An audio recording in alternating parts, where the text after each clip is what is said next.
बघा 94चा वर्ग काढायला सांगितलं आहे. 100च्या जरा जवळची संख्या आहे.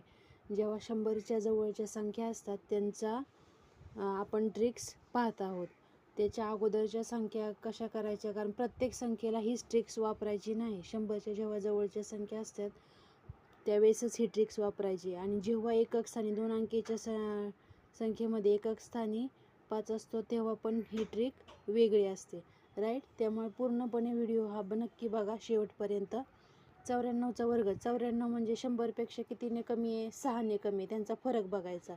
म्हणून काय करायचं, 6ने कमी 94 म्हणजे. म्हणून त्या 94 जी संख्या दिलेली आहे त्या संख्येतून त्यांचा फरक वजा करायचा. म्हणजे 100तून 6 गेले तर आपल्याला काय मिळतील? 94 मिळतील. मग त्या संख्येतून ही संख्या वजा करायची. मग 94मधून जर 6 गेले तर किती उरतात? 4 आणि ते 2 88, बरोबर. 88 उरले. मग त्यानंतरची स्टेप खूप महत्त्वाची. मग जो फरक आलेला आहे त्या फरकचा काय करायचा?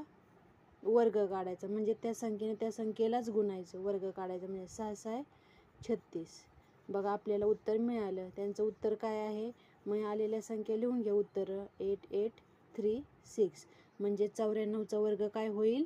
8836, राईट. ही ट्रिक्स एकदा घरी करून पहा आणि व्हिडिओ आवडल्यास लाईक, शेअर आणि चॅनलला सबस्क्राईब करायला विसरू नका. थँक्यू.